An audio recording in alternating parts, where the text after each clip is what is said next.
목사님 나오셔서 제대로 드리는 기도란이라는 제목으로 말씀 전하실 때 귀한 은혜 받으시기 바랍니다.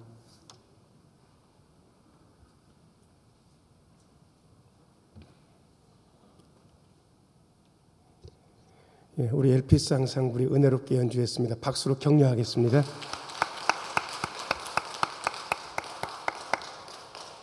잠시 기도하고 하나님 말씀 듣습니다. 은혜로우신 주님, 이 시간 말씀하여 주옵소서.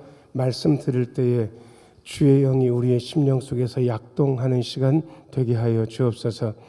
전하는 종을 불쌍히 여기시어 주의 말씀이 손상되지 않고 성도들의 심령 속으로 거침없이 흐르게 하여 주옵소서.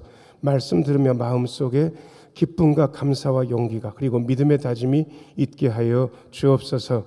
예수님 이름으로 기도하옵나이다. 아멘. 오늘 2부 예배 나오신 모든 분들 하나님의 은혜 가득하기를 축복합니다. 기독교를 깨달음의 종교라고 오해하는 분들이 있습니다. 불교처럼 한 번의 본성을 보면 그야말로 성불하는 식으로 기독교도 그런 깨달음의 종교일 것이다 생각하는 분들이 있는데 그런 면이 없지는 않습니다. 그러나 그게 전부는 아닙니다. 오히려 기독교는, 자, 저를 따라서 하세요. 기독교는 배움의 종교입니다. 그렇고 보면 유교하고 비슷한 점이 있습니다. 유교를 한마디로 이야기하면 불려학, 배우는 것처럼 좋은 것은 없다. 마찬가지입니다. 예수 믿는 사람들은 무엇을 배우는가? 하나님의 마음을 성경을 통해서 배우는 사람들이 예수 믿는 사람들입니다. 자, 저를 따라서 하세요. 우리는 하나님의 마음을 배웁니다. 하나님은 눈에 보이지 않기 때문에 하나님의 형상이신 예수님의 마음을 배우게 되면 하나님의 마음을 알게 되고, 그리고 그 하나님의 마음을 배워가면서 우리는 신앙생활 해나가는 것이죠. 그렇다면 배우는 통로가 있습니다. 그게 바로 성경입니다. 하나님께서 우리에게 선물을 하나 주셨는데 우리의 글로 지어진 성경을 주셨습니다. 그 성경을 통해서 하나님의 마음을 배울 수 있는데 특별히 배워야 할 것 중에 기도가 있습니다. 우리가 드리는 기도를 우리의 창작물이라고 오해하시는 분들이 있는데 절대로 그렇지 않습니다. 정 목사가 드리는 기도의 대부분은 정 목사가 어려서부터 배워온 겁니다. 저는 초등학교 때부터 부모님들이 교회에서 신방을 가게 되면 목사님들 신방을 따라서 가는 걸 좋아했고요. 봄 신방을 거의 겨울에 했습니다. 그래서 저는 겨울방학 때 신방을 이 집 저 집 다니면서 맛있는 걸 주니까 그 맛있는 거 먹는 것을 즐겨하곤 했습니다. 그래서 그때 그래도 신방을 따라다니니까 예배를 드려야 되는데 그때 장로님들이 기도하는 것도 들었고 목사님이 기도하는 것도 들었고 권사님들, 집사님들이 기도하는 것을 들었습니다. 그리고 그 기도의 일부분들이 저에게 흘러들어와 있습니다. 자, 저를 따라서 하세요. 우리의 기도는 전수받은 것입니다. 어떤 집사님이 신방을 받는데 목사님이 부목사님하고 그리고 권사님들을 모시고 신방을 왔어요. 그런데 목사님이 어느 권사님한테 권사님 이 가정을 위해서 기도하세요. 그러니까 그 권사님이 그 가정을 위해서 기도해 주는데 굉장히 마음에 딱 오게 기도를 한 거예요. 딱 내 마음속에 들어와 있는 것처럼 권사님이 기도를 하고 그 권사님이 기도하는 중에 은혜를 받았어요. 그렇게 신방받은 집사님이 신앙생활을 열심히 하면서 나중에 집사님으로 머물러 있습니까? 나중에 권사님 됩니까? 권사님 돼요. 그래서 그 권사님도 신방 대원으로 따라다니게 되면 어느 가정에서 기도를 하면서 자기가 은혜롭게 들었던 그 기도를 똑같이 하는 거예요. 왜? 기도를 전수 받았으니까. 특별히 저는 성경을 통해서 기도를 배울 수 있다는 생각을 지금까지 하고 있습니다. 자, 저를 따라서 하세요. 우리는 성경을 통해 기도를 배울 수 있습니다. 그래서 여러분 성경 말씀을 쭉 읽었으면 이 말씀 가지고 기도를 하는 훈련을 해야 됩니다. 지금도 있는지는 모르겠습니다만은 제가 장신대 신대원 다닐 때에는 골방 훈련이라 그래가지고요 큐티 책을 이렇게 한 권을 주면 그것을 한 학기 동안 해가지고 제출을 해야 졸업 요건에 다다라는 그런 게 있습니다. 그래서 그걸 다 했는데 친구 전사님들은 결혼을 했기 때문에 하기가 귀찮으니까 거의 사모님들한테 맡겼어요. 그래서 사모님들이 그 골방 훈련하면서 은혜를 많이 받았는데 저는 그때 애인도 없었고 친한 여자친구도 없어서 제가 그냥 직접 했습니다. 그런데 그때 하면서 배운 게 성경 말씀을 읽으면서 기도를 만드는 것을 배워가면서 지금까지도 목회하면서 유용하게 쓰고 있습니다. 성경 말씀 통해서 기도를 배우는 거예요. 제가 오늘 제대로 드려야 되는데 기도를 제대로 드리는 기도에 대해서 4가지로 여러분들에게 말씀을 드리려고 합니다. 자, 1번입니다. 같이 한번 읽겠습니다. 시작. 가르침을 받아야 하는 기도. 1절 읽겠습니다. 시작. 예수께서 한 곳에서 기도하시고 마치심에 제자 중 하나가 여짜오되 주여 요한이 자기 제자들에게 기도를 가르친 것과 같이 우리에게도 가르쳐 주옵소서. 예수님과 제자들이 같이 기도하고 아마 제자들은 기도를 일찍 마쳤고 예수님이 늦게까지 기도하고 마치니까 제자 중 하나가 예수님께 요청하는 거예요. 선생님, 요한도 자기 제자들에게 기도하는 법을 가르쳐 주었다고 합니다. 선생님, 저희에게도 기도를 가르쳐 주십시오. 이렇게 이야기하면 선생님이 야, 기도를 뭐하러 배우냐, 그냥 하면 되는 거지. 그것보다 어떻게 설교하는지를 내가 가르쳐 줄게. 목회를 어떻게 하는지를 가르쳐 줄게. 신방은 어떻게 하는지를 가르쳐 줄게. 이렇게 말씀하시지 않고 기도에 대해서 말씀을 해주시는 거예요. 기도를 배워야 한다는 것, 가르침을 받아야 한다는 이 생각에 예수님께서 동의하시는 거예요. 자, 저를 따라서 하세요. 무엇보다 기도를 배워야 합니다. 저도 저희 아버지 어머니한테 전수받은 배운 기도가 있습니다. 똑같이 저희 자녀들에게 그 기도를 합니다. 어떤 기도를 배웠냐 그러면요, 저희 어머니가 저랑 저희 여동생들이 많으니까 시험을 보러 갈 때 시험 보기 직전에 어머니한테 학교로 가면서 엄마 기도해 주세요. 오늘 기말고사 봐, 중간고사 봐. 그러면 저희 어머니가 저나 제 동생들을 붙들고 이렇게 기도했습니다. 하나님, 주님께서 지혜 주셔서 아는 것은 실수하지 않게 하여 주옵소서. 모르는 것은 가르쳐 주옵소서. 그렇게 기도하는 거예요. 그렇다고 뭐 아는 거는 실수하지 않고 모르는 건 가르쳐 주셔가지고 늘 100점 맞은 건 아니지만 그래도 그 기도가 저의 마음속에 남았습니다. 그리고 제가 저희 아이들 딸 둘이 중고등학교 시험을 치러 나갈 때 되면 제가 기도하든지 저희 아내가 붙들고 기도를 했는데 어떻게 기도했을 것 같습니까? 똑같이 배운 대로 보고 들은 대로 하나님, 오늘 저희 딸이 시험 봅니다. 주님께서 지혜 주셔서 아는 것은 실수하지 않게 하여 주옵소서. 모르는 것은 가르쳐 주옵소서. 그렇게 기도했습니다. 여러분, 나중에 저희 딸이 나중에 엄마가 돼가지고 자식들이 엄마 오늘 시험 보니까 기도해 주세요라고 기도할 때 어떻게 기도할 것 같습니까? 본 대로 들은 대로 똑같이 기도할 거예요. 기도는 가르침을 받는 거예요. 특별히 예수님의 기도를 배워야 됩니다. 자, 저를 따라서 하세요. 기도를 배워야 됩니다. 가르침을 받아야 됩니다. 그래서 제가 여러분들에게 소개해드리고 싶은 기도, 여러분들이 늘 잘 아는 주기도인데 2번입니다. 어떤 기도냐? 자, 저를 따라서 하세요. 예수님이 가르치신 기도. 2절 읽겠습니다. 2절 같이 읽습니다. 시작. 예수께서 이르시되 너희는 기도할 때에 이렇게 하라. 아버지여, 이름이 거룩히 여김을 받으시오며 나라가 임하시오며. 여러분, 기도할 때 이런 방식으로 하라, 이런 내용으로 하라. 첫 번째가 뭐냐 그러면 3번째 줄 처음 4글자를 여러분들이 한번 읽어보세요. 뭐라고 되어 있습니까? 여러분, 기도의 처음은 무조건 하나님의 이름을 부르는 거예요. 주여, 아버지여, 하나님, 아버지, 어떻게 하든지 일단 불러야 돼요. 이게 기도의 시작이에요. 그런데 가끔 제가 다른 분들이 기도하는 걸 들어보면 이 부르는 걸 안 하고 그냥 기도의 본론으로 들어가는 분들이 간혹 있는데, 그렇게 하시는 것보단 아버지의 이름을 불러야 됩니다.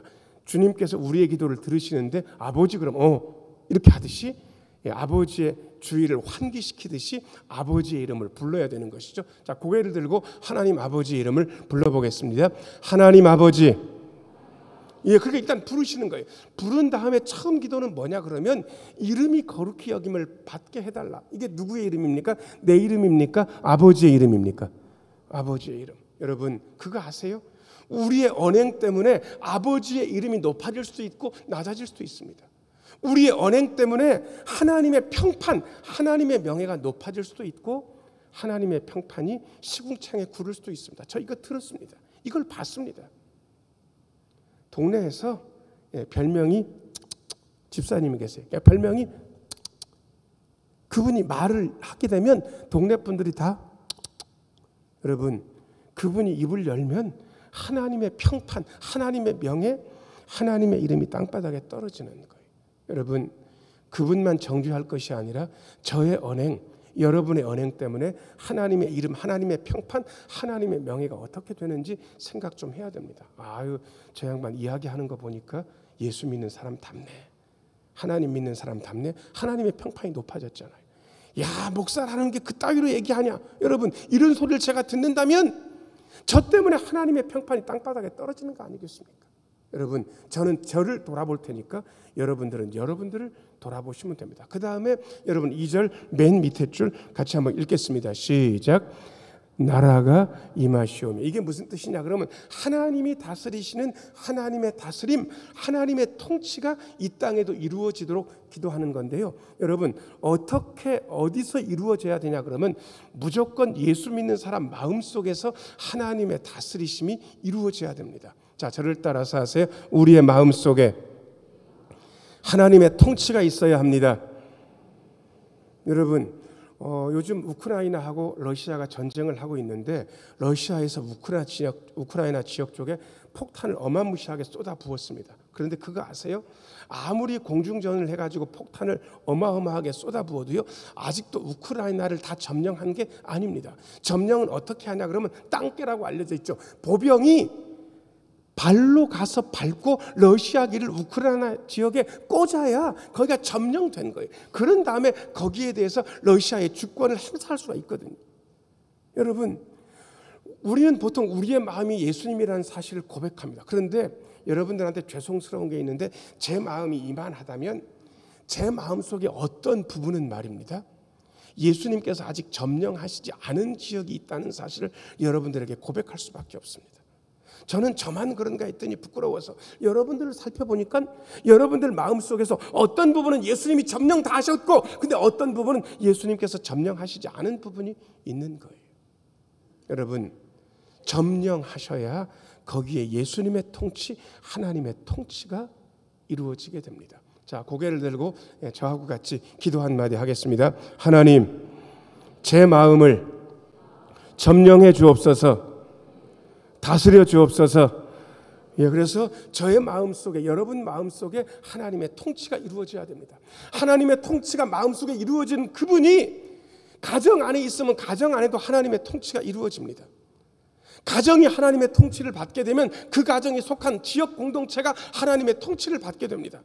지역 공동체 하나하나가 하나님의 통치를 받게 되면 나라가 하나님의 통치, 하나님의 다스리심을 받게 됩니다. 그게 하나님의 나라가 임하는 과정이에요. 그 처음은 어디냐? 우리의 마음을 하나님께서 점령하셔서 다스리는 것. 그래서 여러분, 마음이 이상할 때는 이 기도를 좀 하실 줄 알아야 됩니다. 하나님, 제 마음을 점령해 주옵소서.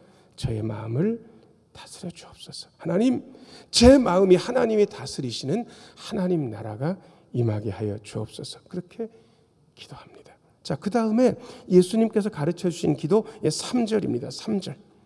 3절 같이 한번 읽겠습니다. 시작. 우리에게 날마다 일용할 양식을 주시옵고. 여러분, 오늘 일용할 양식을 구하라고 그랬는데 내일은요? 다음 주일은? 다음 달은? 올해는 먹고 살만한데 내년은? 근데 여러분, 하나님께서 우리에게 시간의 주인이 누구신지를 정확하게 일러주고 계십니다. 우리에게 있는 시간은 살아있는 오늘뿐입니다. 내일은 우리 게 아닙니다. 여러분, 내일 살아있다는 보장이 있어요? 없잖아요.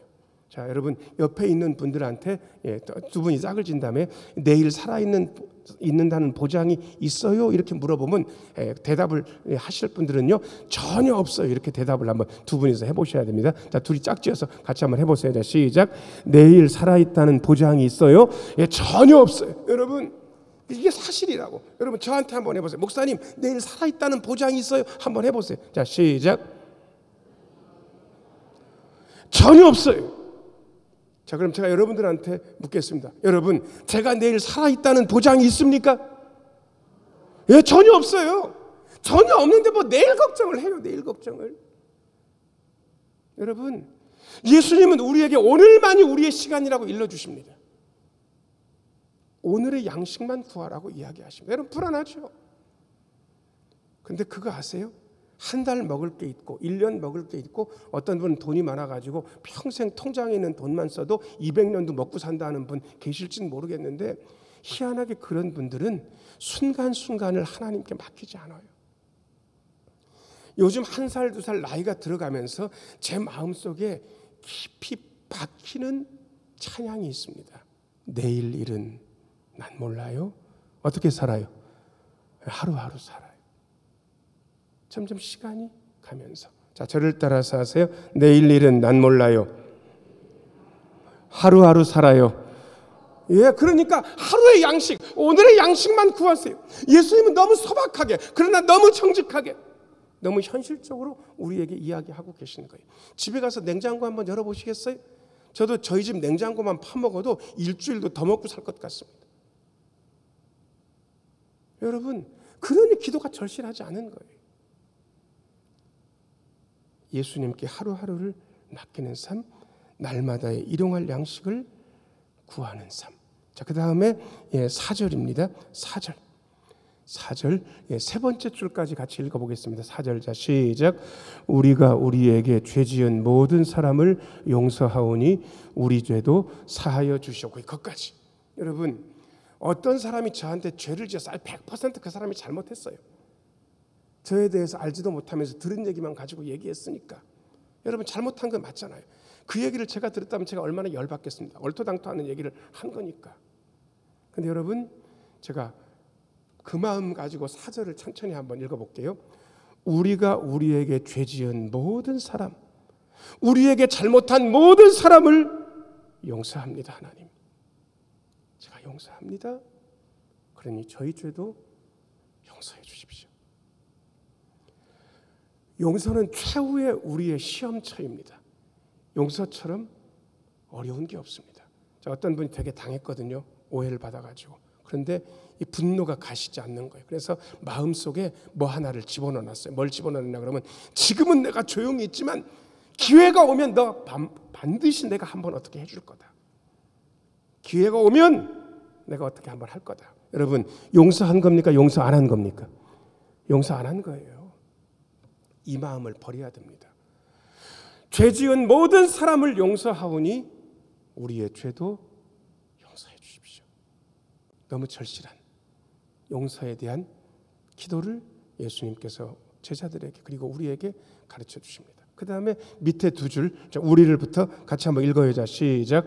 우리를 시험에 들게 하지 마시옵소서 하라. 여러분, 저는 이것을 두 가지 뜻을 가지고 있는데 거의 한 가지로만 설교를 들었습니다. 그 한 가지는 뭐냐 그러면, 이 시험을 유혹이라고 말하는 그러한 뜻이었습니다.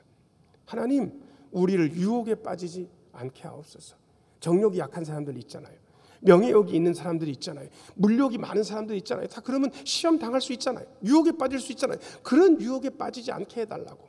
그런데 그건 말고도 너무 절실한 뜻이 있습니다. 다시 한번 비춰줘 보세요. 4절. 자, 여기 말하는 시험은 유혹이라는 뜻도 있지만 혹독한 시련이라는 뜻도 있습니다. 여러분, 시련 없는 인생이 어디가 있습니까? 시련도 당하는 거지. 그런데 여러분, 어떤 분들한테는 그야말로 폭탄 같은 감당할 수 없는 시험이 닥치는 것을 여러분 아세요? 제가 목회하면서 정말 힘든 시련을 어떤 분들이 갑작스레 당하는 것을 본 적이 있습니다. 일가족이, 예를 들어서요, 일가족이 고속도로를 타고 갔는데 상대편에서 중앙선을 넘어서 상대편 트럭이 넘어와 가지고 그 일가족 4명이 탄 차를 충돌했어요. 다행스럽게 죽진 않았어요. 그런데 거의 2년 가까이 가장은 누워 있어야 했고, 그리고 나머지 식구들도 6개월부터 8개월, 9개월 그렇게 병원 신세를 져야 했어요. 여러분, 그 집안이 어떻게 되겠습니까? 그야말로 쑥대밭 되는 거 아니겠습니까? 이런 시련을 여러분들이 당한다면 당해낼 수 있냐고요? 감당할 수 있냐고? 그래서 여기서 말하는 시험 안에 감당할 수 없는 시련이라는 뜻이 있습니다. 여러분, 시련이 없을 수는 없어요. 그런데 감당할 수 있게, 우리의 자녀들도 감당할 수 있게, 우리 신흥교회도 감당할 수 있게, 우리 대한민국도 감당할 수 있게, 그런 시련이야 좋지만 하나님, 감당할 수 없는 시련은 우리에게 주지 마옵소서. 그렇게 기도하는 뜻이 여기에 있다는 거예요. 자, 고개를 들고 절실하게 하나님께 기도 한번 하겠습니다. 하나님, 감당할 수 있는 시험만 허락해 주옵소서. 여러분, 이런 절실한 뜻이 여기에 있습니다. 그런데 2절, 3절, 4절 이렇게 쭉 읽어보니까 전부 하나님이 하시는 거예요. 아버지의 이름도 하나님께서 거룩하게 하시는 거고, 아버지의 나라도 하나님께서 오게 하시는 거고, 날마다 일용할 양식도 하나님께서 주시는 거고, 용서할 수 있는 그 마음도 하나님께서 우리에게 주시고 용서를 해주시는 거고, 시험에 들게 하지 않는 것도 하나님께서 하시는 거예요. 이게 전부 헬라 원문을 살펴보면 수동태로 되어 있습니다. 그래서 신학자들은 신적 수동태라는 어려운 말을 쓰는데, 이게 뭐냐 그러면요, 응답은 하나님께로부터 온다는 뜻입니다. 자, 저를 따라서 하세요. 기도 응답은 하나님께로부터 옵니다. 그러니까 제발 이제부터는 사람과 상대하지 마세요. 제일 안 좋은 게 사람 상대하는 거예요. 나빠져요. 상대하면 상대할수록 악해지는 거예요. 상대하면 상대할수록 상처받는 거예요. 상대하면 상대할수록 예수 믿을 마음이 점점 없어져요. 여러분, 처절하게 기도하면서 하나님과 상대하는 삶이 우리의 삶이고, 예수님은 우리에게 기도를 가르치시면서 이것을 우리에게 일러주고 계십니다. 자, 그 다음에 세 번째, 3번 같이 한번 읽겠습니다. 시작. 간청하는 기도. 여러분 저를 보세요. 이거는 그냥 제가 얘기를 드릴게요. 어떤 분이 친구가 있는데 그 친구네 집에 벗이 왔는데 밤중에 온 거예요. 그런데 집에 먹일 게 하나도 없는 거예요. 이게 옛날이라는 걸 상상을 하셔야 돼요. 2000년 전이라고 생각을 하시고, 그래서 친구 집에 가가지고요, 문을 밤중에 막 두들기면서 친구 좀 일어나 보게. 그런데 안에서 가장이 먼저 일어나서 웬일인데? 아, 우리 집에 손님이 왔는데 집에 먹일 게 없네. 그러니까 떡 3덩이만 좀 빌려주게. 그러니까 안에 있는 그 사람이 뭐라고 얘기하냐 그러면, 친구 제발 나를 좀 양해해 주게. 내가 그러면 우리 애들이랑 우리 안 사람이 다 누웠네. 이제 내가 일어나서 부스럭대면서 빵을 찾게 되면 다 일어나고, 그렇게 일어난 다음에 우리는 날밤 꼬박 세워야 되네. 못 주겠다는 거예요. 그런데 밖에 있는 그 사람이 포기하지 않고 계속 문을 두들겨요.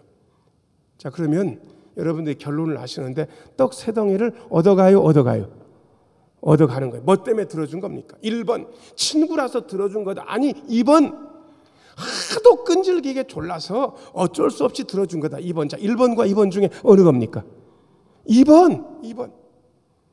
여러분, 하도 끈질기게 졸라서 들어줄 수밖에 없는 거예요. 저는 기도를 위해서 한 가지를 여러분들에게 팁으로 말씀드린다면, 기도는 이렇게 해야 응답받는다. 딱 이거밖에 말씀드릴 게 없어요. 자, 저를 따라서 하세요. 끈질기게 해야 기도 응답 받습니다. 자, 저를 따라서 기도는 끈질기게 해야 됩니다. 그 끈질기게라는 마음을 좀 넣어서 한번 해봐봐요. 자, 저를 따라서 기도는 끈질기게 해야 됩니다. 그게 그 간청함을 인하여 들음 받았다, 기도 응답 받았다, 그 뜻입니다. 그 간청함이라는 게 끈질기게 하는 거, 포기하지 않는 거. 그런데 저는 여기까지만 주석책 보고 알았는데, 어떤 분이 희한한 얘기를 하는 거예요. 그 간청함이라는 말이 아나이데이아라는 헬라어로 되어 있는데, 이 뜻 안에 체면이라는 뜻이 있대요. 체면. 이게 무슨 뜻이냐 그러면요, 만일 오늘 본문 안에는 아마 그렇게 간청했기 때문에 떡 3덩이를 준 것 같은데 끝끝내 안 준 거예요. 일어나기 싫다고. 자, 그러면 떡 3덩이를 그 집에서 빌리지 못한 그 사람은요, 다음 날 동네 방네를 다니면서 뭐라고 얘기하냐면, 저 집은 인심사나운 집이라는 거예요.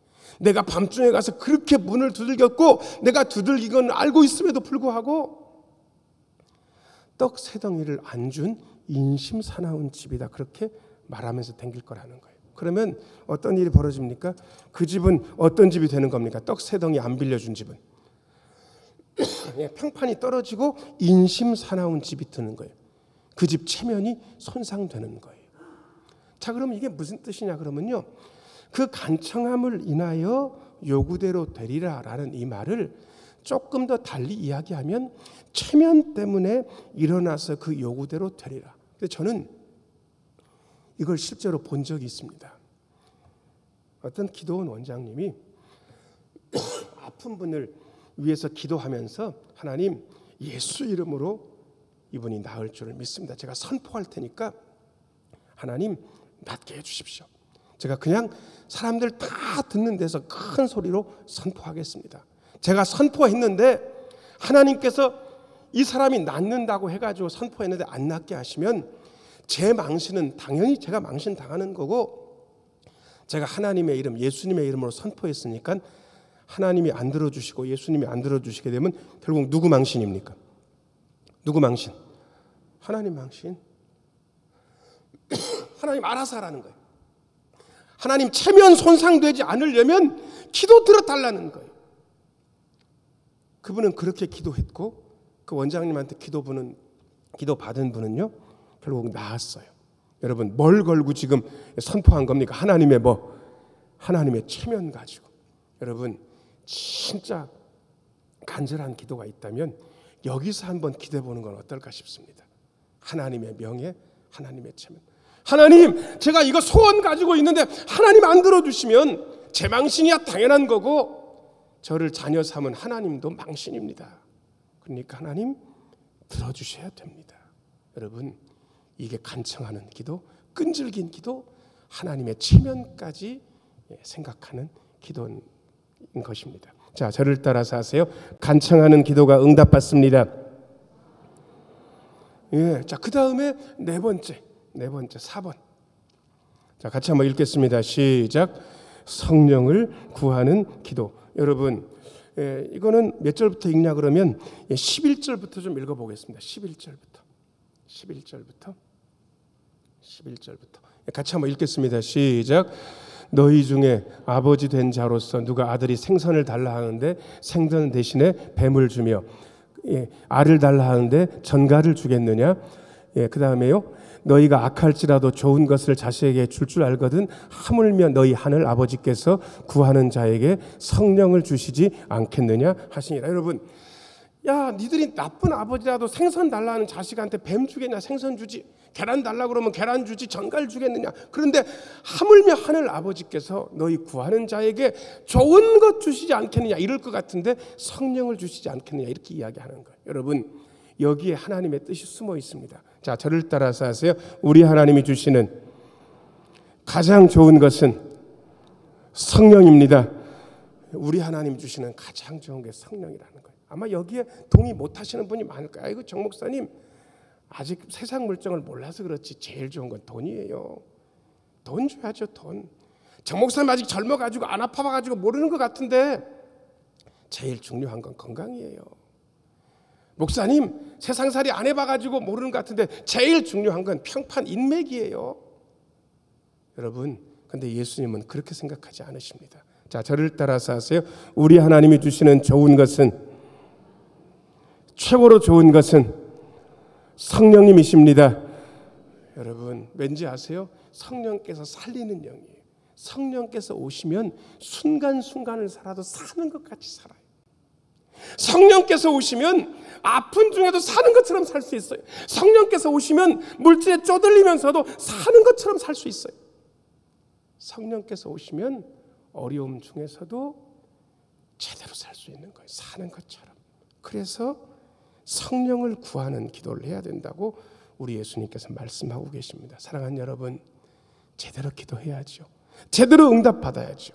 그리고 하나님께서 우리에게 성령 주실 때 그 성령 안에서 사는 것처럼 살아내셔서 하나님께 놀랍게 은혜를 보답하는 우리 모두가 되기를 예수님의 이름으로 축원합니다. 기도하겠습니다. 은혜로우신 아버지 하나님, 하나님 앞에 끈질기게 간청하는 기도하게 하여 주옵소서. 들어주시는 분이 우리 하나님이신 것을 믿고 성령을 구하게 하여 주옵소서. 성령을 응답으로 받아 하루를 살아도 순간을 살아도 사는 것처럼 사는 우리의 신앙생활이 될 수 있도록 주여 역사하여 주옵소서. 예수님 이름으로 기도하옵나이다. 아멘.